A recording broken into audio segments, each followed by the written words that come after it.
Kay si Paul nagpasidaan sa tanang mga magwawali na kung dunay magwali kaninyo maayong balita nga lahi na sa among ikawali, ipatunglo siya. Bisan pa kun malulunda siya nga mukanaog gikan sa langit, ug magwali kaninyo maayong balita nga lahi na sa among ikawali, ipatunglo siya. Ang maayong balita nga ang Diyos nagpakatao, siyang nagbuhat sa tanang mga butang.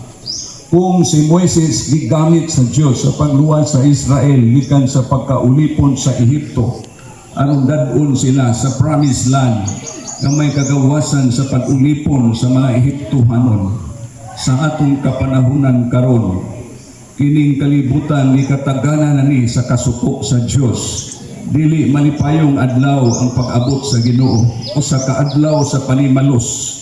Busa ani sa pagdala ani nga mensahe mga igsoon. Kay ang kaluwasan lahi kay sa gihimo ni Moises sa pagluwas sa Israel paingon sa promised land. Ang kaluwasan nga gi-offer sa Dios nga mahawa ta ani nga kalibutan kay gikataganan ani sa kalayo. Ug dili pwede magamit ang tao sa pagluwas sa atong kalang, tungod kay ang atong destinasyon kalangitan ang giandam sa Dios.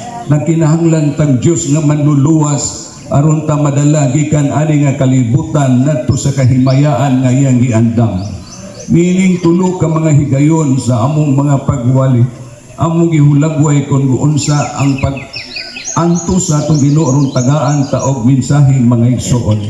Ug hinaut na sabtan nato ang atong kahimtang na bisan pa kun kita dunay pag-ila sa Dios, ang atong sinful nature nagpabili ni siya. Ug ang mensahe sa iyang kamatayon, paglubong ug pagkabanhaw, maura ni ang buktong paagi aron maluwas ang tao nga maghinulsol ta kauban sa Ginoo pinaagi sa pagtalikod sa atong mga sala.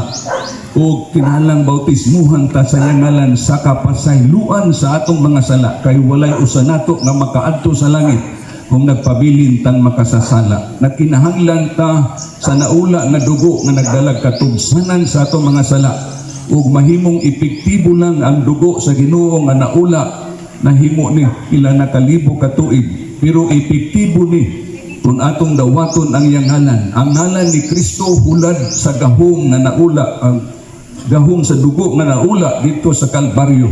Kayo walay kaluwasan sa bisan unsa panalain, kay walay laing ngalan nga gihatag sa silong sa langit ngadto sa mga tao nga pinaagi ini maluwas kita. Importante nga butang kining atong nadungog. Bulahan mo aning kahaponon mga igsoon, daghay na nga matay wa makadungog ani nga mensahe.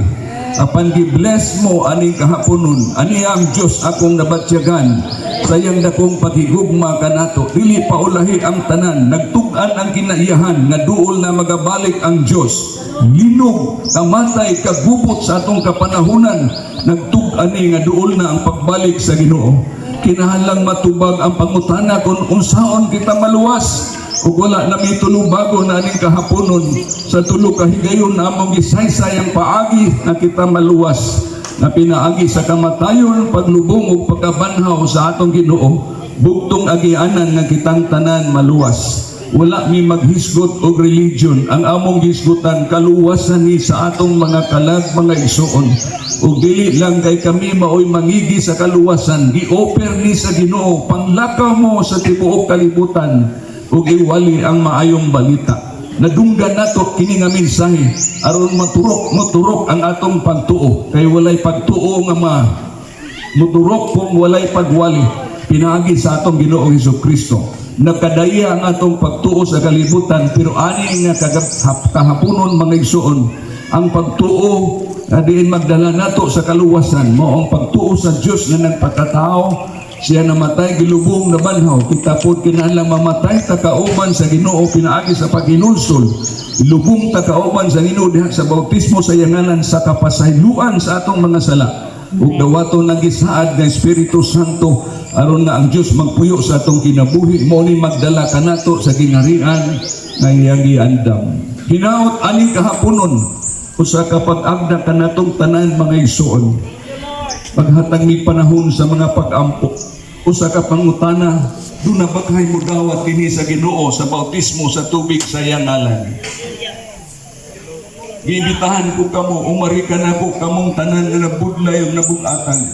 Kay papahulayon ko kamo, dili ang kahayahay pagpuyo o mayong dapit o puloy anan, ang atong kalag nagbagutani sa sala, kay nakaanit o paglapas gikan pa sa atong mga ginikanan.